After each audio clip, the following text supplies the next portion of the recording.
Thank you so much for coming. Before I sort of start, and it was a pleasure to meet you this morning. As Aditya has already introduced us, we won't go into that. But I want an introduction from you guys so we can tailor our discussion to you. So can I just ask people in the audience, how many of you work for large multinational companies? Okay, large Indian companies, large companies generally? Okay. How many of you want to be CEO? Okay. We're also sort of recording this, so I'm hoping that I can share this with my LinkedIn followers all around the world. So if you don't mind, we can kind of get into sort of greater detail. But let me start with where Aditya kind of asked, should we be having a Women in Finance Summit at all? As he said, and I've been through some of your interviews, there's many women as CEOs of banks.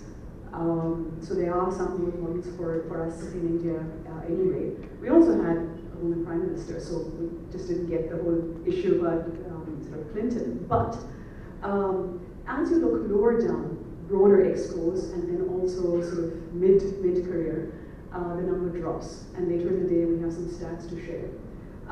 So what's your view? What should we be having this summit? And is this the first one that you've attended of this kind?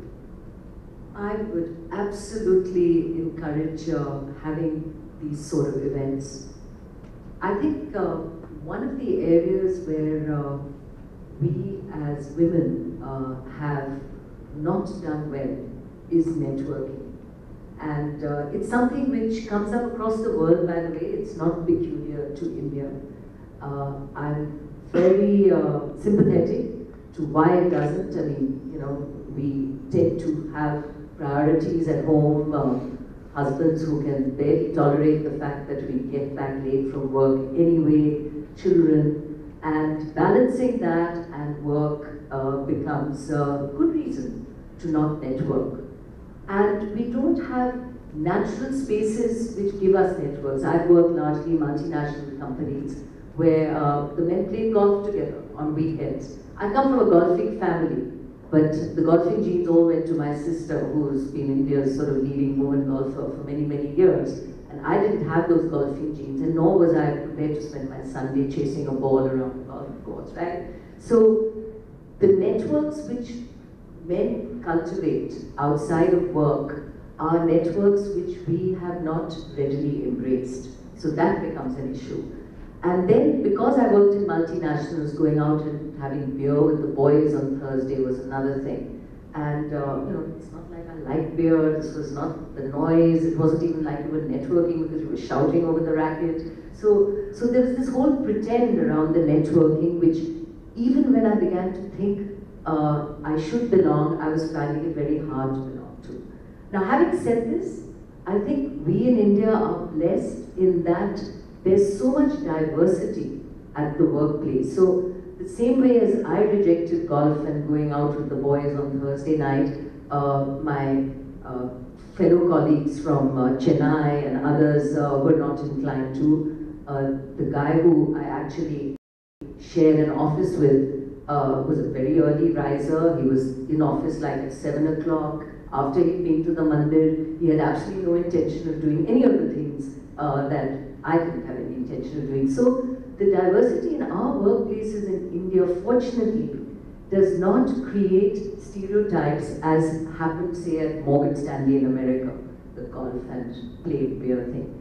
And I think we women in India should recognize that we have these advantages. And having said that, to come back to why the networks become important. They're important because we can learn from each other. There are support systems we need, and they're not always easy to have them at work. I've always encouraged women networks at work, to the extent that I had, you know, male subordinates and others who were beginning to feel excluded and rejected. But, you know, we kept it as an open network. Come and attend, you should come and hear what the women have to say as well. But women networks at work have their own dynamic. Networks outside work are less threatening to some extent because you aren't in a sort of competitive space. And I think without making it a huge habit, platforms such as this, we need more of them. Are there others? I think they exist in bits and pieces. I've been to many events which are about women in finance, but I don't think they sing just that. So there is room for those of you that want to start up one, that those of you who want to go back and start up women's networks in your organizations or help set these up outside, or virtual networks like you, Hansi, might already be accessing. I think there's room for all of this. Okay. So networking is one aspect, but there are other issues with, I guess, women generally, and this now talking broader than just finance, right? In finance, or rather broader, there are studies that women on boards, for example, they enhance performance, or performance is good. There are studies in finance where women fund managers do better than men. There's studies, there's a study called Boys Will Be Boys, where they looked at retail investors and women did better than men, partly because men were just overconfident and they traded more. But there are lots of studies that show that women do better, or at least add to diversity. Yet there are issues on sort of pay gaps, and if we don't do anything, there are studies that say that it'll take another 50 odd years to get there. Similarly, to get to sort of getting to the same level, same numbers. So my question to you is, what is your view on feminism in terms of should, I know there are those that argue that people should only be selected on merit, but we have evidence that that's not happening. When I think there was a violinist, an orchestra selection where if they were seen as women, they were not being selected, and when the selection was happening behind curtains, they were being selected. So what's your view on what else society can do and you as a business leader can do to make things better? So I won't call it feminism.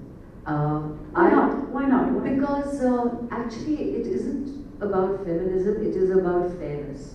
And the fairness has to be that there has to be equal opportunity. And I think it's there in your question. The view is that women, even where they are equal, forget being better, may not land the job which is their right to land.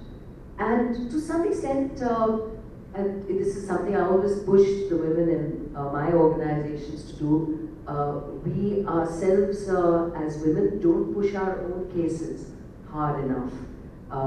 The example I love to give in this respect is, particularly when I was CEO, and 3 roles that I was CEO in, the guys would literally just wait for you to pop out of your room, because I had to walk across the hall to go to the loo, and they would attach themselves to you, and they'd have followed me into the loo if they could. And the women who absolutely could follow me into the loo never used the opportunity. And I think it is intuitively a guy will push his case and the woman won't. And I would see with my male, executive committee leaders that when they would put forward a case as to who was to be promoted, and my sort of rules were that the 3 people that we need for every job, there should be 1 woman on that list, and they would struggle. And in some cases it was understandable because the cohorts weren't there, particularly in the frontline jobs. But at least it forced them to tell me why there wasn't such a person, right? But when it came to picking, they would often go towards the guy because they say if we don't give it to him, he'll leave. Which is the wrong reason, right? Because actually the woman's capable. Or she won't move for the job. So I said, have you asked her? And in any case, she must be offered the job and let her say no. So she must know that she was considered for it. Why are you pre-deciding? So there are inbuilt things in an organization. 1, where we don't push our cause, and 2, the presumptions and the easy way out that male bosses will take, where for those of us in leadership positions, we have to look out for. And it isn't just women who have to look out for this. It's the guys, the leaders in organizations have to look out for it because it is the right thing to do. It is fair. Now, I think, your question may also be, then how can we push more women up? So this is about the fairness part of it. I'm not for quotas at all, except on boards, by the way. I think the boards quota thing really helped because we were getting nowhere with it. So sometimes you need to force it.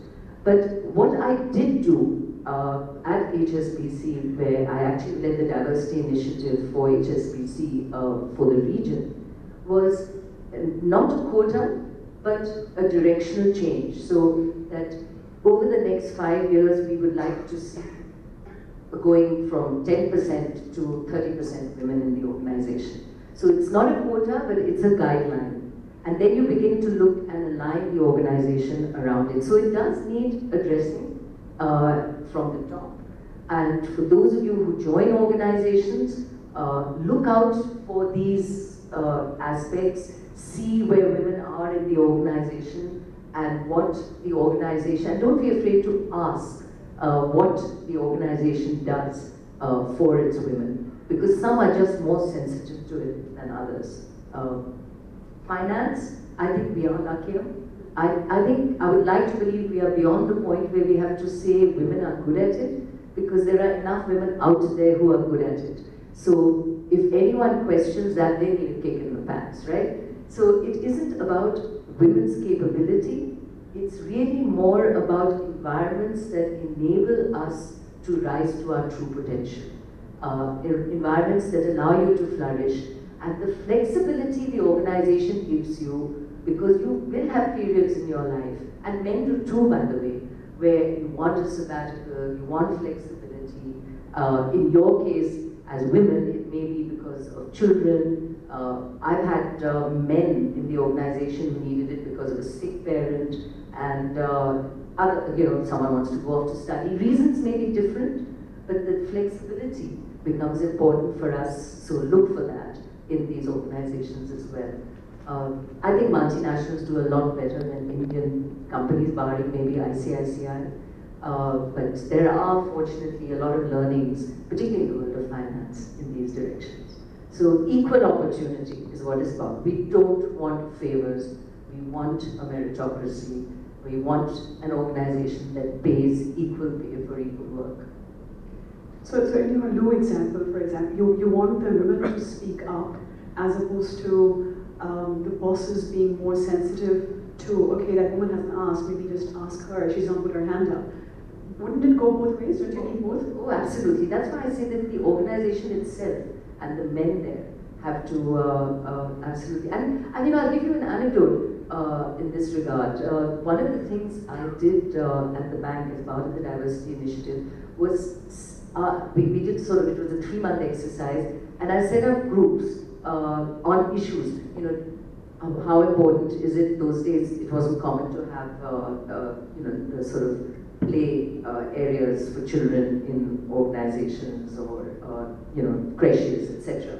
So do we need to have a creche, flexi hours? What is it that we need to do in the organization to help diversity? And it was really aimed at women. And I got a lot of young and mid-level women into the group, but the head of each of those groups was my direct report, which was a man, by definition. He was a man. I'm now talking about 15, 20 years ago. And the learning for the guy was even more than it was for the organization as a whole. So it is about sensitizing the guys around what it is. And some of them were like, my God, we had no idea. And these, because we created small forums, there were groups of 15 women, they spoke up, and yes, so there is a lot of understanding and learning that has to come from the guys that lead as well. But women too. Often we are not sensitive enough to what is happening down there.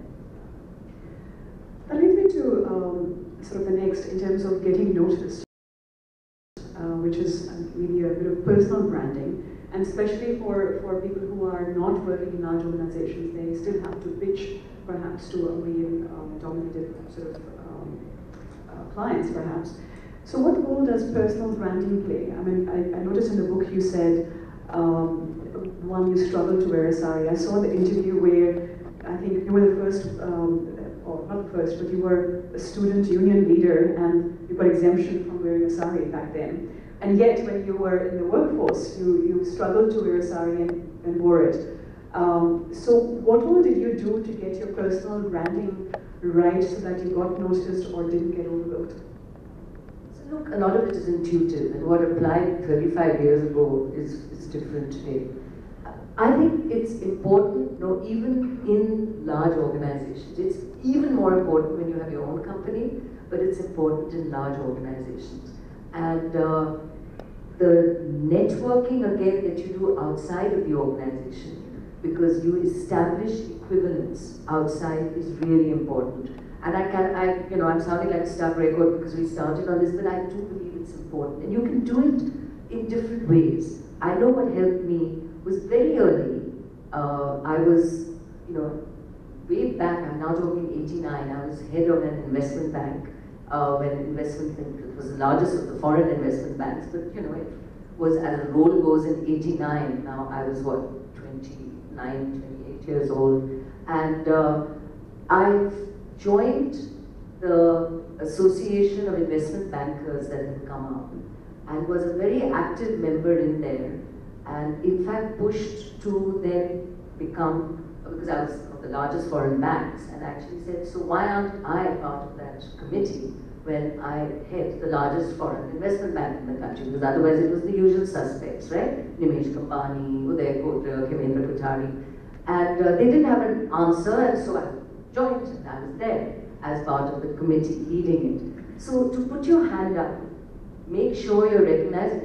I was sort of younger, I was the new kid on the block, and then when you're there, you have to make your voice heard.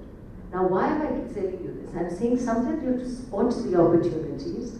They exist outside of work, and it forces people to then accept you as a colleague on the same platform, which otherwise even you don't see yourself on, because you're younger, you're the new kid on the block. So look for opportunities, and these external opportunities, then the branding comes back to help you in your organization, because you're now known outside of your company, and your company has to notice it too, because you're actually now better known than other colleagues in the company.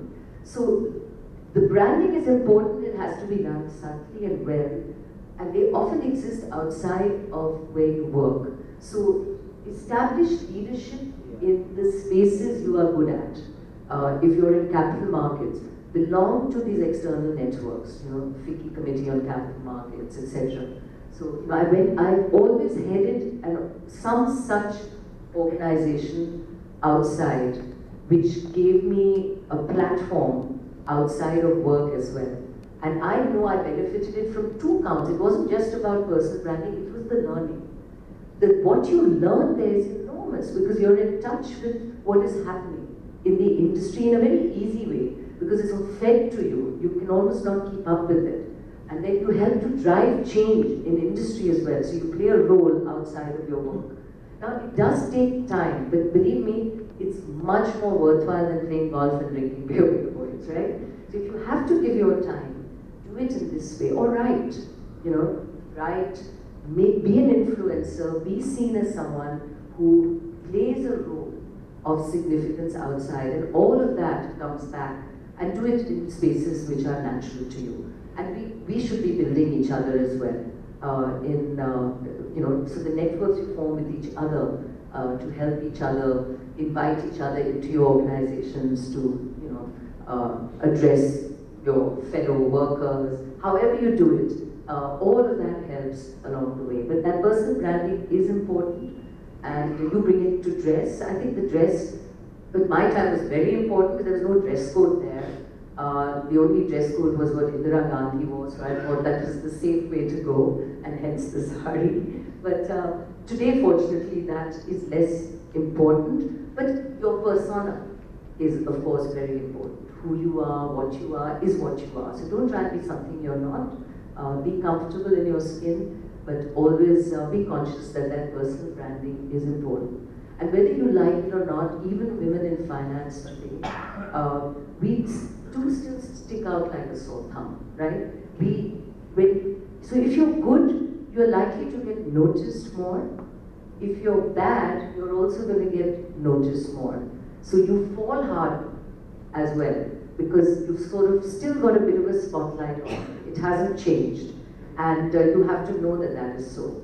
So you have to tread just that little bit more carefully, sadly. I'm saying, yes, there is discrimination out there to the extent that you have to still work harder, deliver better, and be conscious at all times about your persona at the workplace. I mix it up. I wear dresses, I wear pants, I wear saris. So as does my daughter, and I fully appreciate that. But interestingly, when I go to a conference, the day I wear a sari, all the comments then become about the sari. Oh, you're looking lovely in a sari. So if people start commenting on dresses with women, which they don't do with men. So are you saying women comment to women or men? No, men. Really? Men come up. And in fact, last week there was some guy came up and he thought he was giving a compliment and he said, oh, you look lovely in a sari. And women are a thing of beauty, they should be dressed up. And I'm saying, you're digging yourself a grave, okay? Just shut up, shut up, shut up. But he wasn't, he was avid.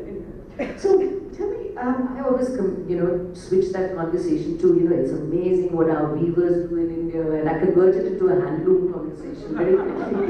So just pick up the thread, you can't whistle at every such attack. Good one, except I wear chiffon, then it becomes a Yashraj conversation. Just know more about the sari. Right. Okay, so one thing, I just want to switch gears a little bit. As I read your book and all the other research I did, I think you've had obviously a fantastic upbringing. You've had two sisters, no brother, liberal parents, inspiring father, the best of schools, the best of college, Harvard, and then best of multinational names. So it seems like the perfect life. I'm sure nobody has a perfect life. So if you wouldn't mind sharing some of the challenges you've had and how you've overcome them, that would be a little bit inspiration for, at least for me, to say, okay, you know what, you can pick up and move on. So if you wouldn't, I mean, you mentioned lung cancer in the book. How did you deal with that or anything else? Okay, that's a lot to deal with. So let me, come down to some of the themes in this book, because it's not really about me. There are 30 women CEOs, not just in finance, who talk about these things in terms of influences of family, etc. So the key themes there are, of course, in all the cases, the importance of education. Having that degree helps you very quickly at initial stages. I know that knowing for myself that I was as well, if not better qualified than my male colleagues, gave me the ability to shout that harder, the confidence to be able to do it. So it's the tick mark, aside from what you learn. But I think that branding was probably more important than what I actually learned, right, frankly.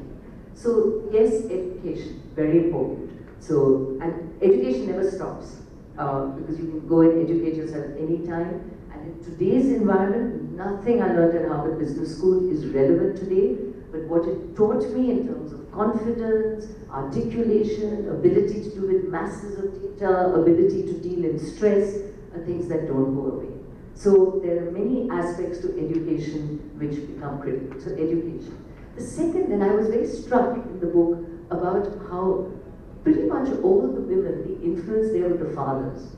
So for those of you, men in the room, but for those of you who have husbands, make sure that their role with your daughter is also critical. And it was quite phenomenal to see how much every one of the women in the book talks about the role of the father. The mother is a given, but the role of the father. And that influence becomes important. So maybe that was a very common success factor. The women that got on in life were those that had the support of fathers and the career counseling, mentoring, support. Yeah? You mentioned two sisters. I often ask my parents that, as like, if I had a brother, would you have dealt with us differently? And I think, to be fair to them, their response was no, and I believe that, because they were both mother less open-minded. She was very conventional. No one in her family ever worked. Women never worked. And I don't think she could relate to it as easily. But now she had two really strong-willed daughters, so she had no choice. And a father who had absolute belief that every human being needs to ride to their full potential, and he was just that kind of man. So whether man, woman, whether it was someone who worked for him, he was just very supportive.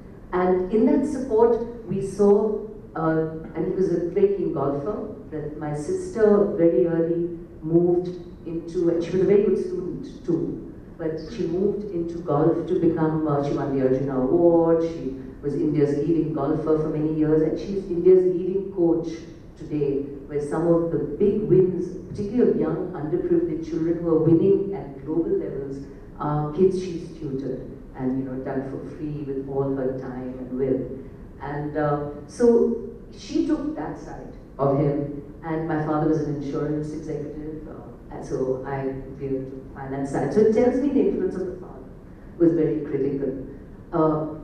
Home environment, otherwise, it's very tough to get kids today around the dinner table. I struggle because I force it on the kids even today, and I can see they are perennially glancing at their phones. But I think that one time that we sit together and focus and argue and talk is so critical. So we have to carve out these times and have a discipline around when the family comes, because those influences are huge. Because our dinner conversations at home were around finance or golf, right? So somewhere along the line it worked. So I think we have to create home environments that support us. And then you have to pick your organization right. At my time, I firmly believe multinationals got this case of equal opportunity, women and all, a lot quicker than Indian companies did. I mean, barring ICICI, others followed much, much slower in the environment here. But the public sector to some extent got it. So picking the organizations right also helps. But I think it's for each one of us to create that environment for ourselves. The other important learning, and some of you will become mothers-in-laws, and many of you have them, is the institution of the mother-in-law. That the number of women in the book that talked about how important the mother-in-law was in their lives. Because in some cases, people like Zia and others were in a home where the mother-in-law lived there. And they learned to understand how critical it was that they could waltz off to work, but to have her there at home, minding the kids, was critical. So if you're really nice to your mother-in-law, she could be the most important asset you have when you're looking to your kids. In my case, I could never bully my mother to come down and do that babysitting. But my mother-in-law, in 24 hours, she would fly down to help. And so I'm just saying, don't get into fights with people around you. Try and create a network that helps for you. And the smartest of the women in the book, one of them, Aruna Jeni, had a Stanford business professor babysitting her kid when she was at class. I mean, that's not bad. Arundhati talks about colleagues of hers who babysat for her on days when she wasn't there or even traveling and the husband was away. So you get many support systems and networks if you're nice to people. So don't fight. Don't see it as your fight against humanity. Just make sure you embrace anybody and everybody who will help you, and that network then becomes extremely important as well. Lung cancer, so yes, my husband had lung cancer 7 years ago, fortunately over it. These are very dark periods in one's life. I was CEO of a company, I had huge responsibilities, and I had a husband that needed me. And these are very difficult decisions we have to make as to where one needs to be and what one needs to do. And I think there's no one answer to this. There are times in life when you have to take off. I was fortunate that he actually gets very irritated if I'm around him too long because he finds me like a monkey on hot bricks. So he's very used to chucking me out of the room to say, you're just stressing me out, which helps, I think. So the encouragement I got, to be fair to him, was really, he didn't mind that I wasn't there all the time. But the days he was in hospital, with the chemotherapy and all, I did make sure I was there. And sometimes as being CEO, it's easier because you can manage your schedule around the schedule you want. Much harder when you're a mid-level executive and someone else is doing the scheduling which you have to fit into. So you have to learn to be able to let the organization know what you can and cannot do. Because there will be times in your life, times when you're sick, times when family is unwell, times when kids are sick, which is the hardest. And that balancing act is not easy. But you have to find that answer for yourself. There is no one answer. You have to love your work, so don't give it up. The organization has to support you, absolutely the family has to support you. And that balance is one which just use every skill you have to make sure that all parts or pillars of the support system are working for you. Okay, if people have questions, can you please have them ready? I have one more question before I hand the floor. It's often said, and it's coming back to the global finance, I guess, that if it was Lehman Sisters, the global financial crisis might not have happened. So, your take on the role of, forget women, the role of finance. A lot of women in this book didn't choose finance, they fell into it. I chose finance because I wanted to make sure that I got my personal finance right. And as I knew more about finance, I now am on a mission to do financial education because I believe that is really important.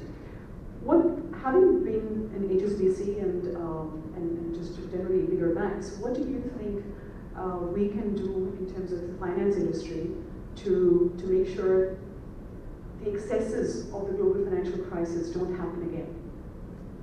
Yeah, we need to have more women in senior roles. Wherever women have come into the world of finance, it shows through asset management managers. I think clearly because the best get there, but also the style with which women manage money is less macho and less risk-taking, as studies have shown. Clearly, I think that balance in times of crisis is also helpful. And I have no doubt that if we have more women heading the financial industry, we will see a lot more balance come into the system. So we need you women out there to put your hand up and want to be the CEO. So make sure you stay on track. Great. Are there any questions? A few around. Okay, you have the mic, please go ahead. And then the mic, please.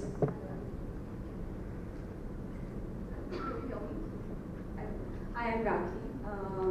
I'm actually from LSR. I think you're my senior from LSR, Lady Shri Ram College. So coming from a women's only college, right?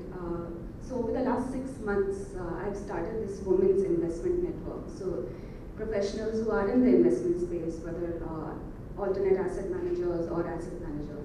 So we do meet every 2 months. Now, the struggle that I'm finding is that, as you had rightly said early on, that we are balancing a lot of things and getting women to come and network. I think by habit we're poor networkers.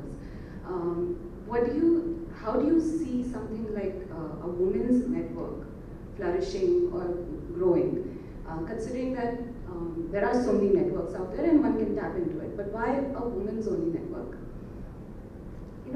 I can tell you what I missed, and that's what I missed. I missed having or knowing other women in similar fields who, when I was growing up, at the senior level it became very easy, and all of us women actually in the banking world, for example, know each other well. And there is an informal support system that works, and I think the warmth with which we meet and how quickly you can meet each other, and the responsiveness of the phone, all of that helped. I hadn't realized how lonely you can be at the top until you actually get to the top. You need that network, and why not therefore create it much earlier? Even the book, when I did it, the 30 Women CEOs, particularly those not in the finance area, who didn't, some of them, if you think about it, people didn't, I would do surveys of, men and women, and ask them if they could name who the head of Facebook was, or Capgemini was, or HP was, or IBM, all women. all CEOs were women, and people couldn't name them. So we had very self-effacing women in rather big public organizations in the country who neither men nor women could name as well. And when we did the book, and the President of India hosted tea for all of us, and everyone flew in, the common refrain there from these are women CEOs was, we need more such forums. I mean, these are women CEOs saying that the meeting each other was important, and the heads of IT companies, who were all women, didn't even know each other, right? So we're missing something, because there can be a natural affinity. Because some of the things we will discuss is around kids, work-life balance, etc. And we need it not just at the top, but it was also at the top, but when we're coming up through the system. So what you're doing is valuable. The formats may need refreshing in terms of, you know, fun and work and how you do it. And these things take time to build. For most people who do conferences, and I do a lot of work in water and the environment, things I started 3 years ago have got to the scale they have today. It was the same at Davos. The first water event I attended at Davos over the World Economic Forum, there were maybe 20 people in the room. Even people like Matt, as an actor, was there, but there was still just 20 of us in the room, you know. And today, it took about 4 years, standing room only. Yeah? So things take time to build, so stay the course. Keep reformatting it. What you're doing is very critical.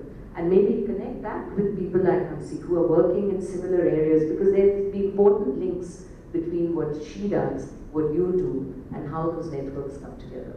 Content would be important too. It's not just about coming together for a cup of tea, it's probably also about the content you build under it. Yeah. Last question, sorry, question there.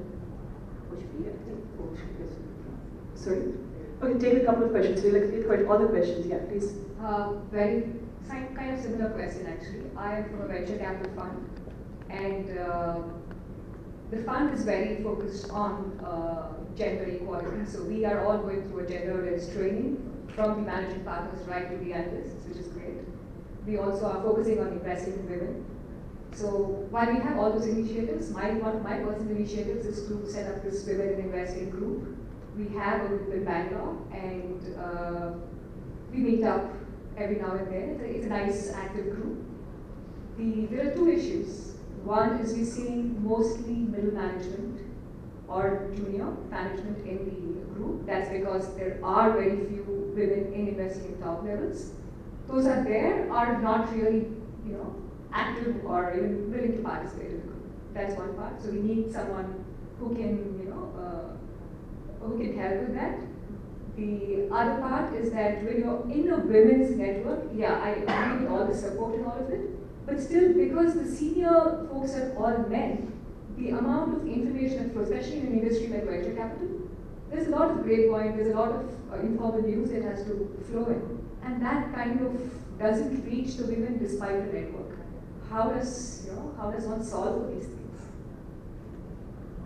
The other questions as well, in case there is someone. Yeah. Hi, my name is Shreya. I have a company called FlexiBees, and we work with women returning to the workforce and providing them flexible opportunities. My question to you is, as a business leader, of course, the need for flexibility is undeniable. But do you see any adverse effects of providing this kind of flexibility, which today is largely towards women, in terms of, say, maternity leaves or flexible timings? How does one deal with those? Okay, any question in the back as well? Just take a quick one. The mic there.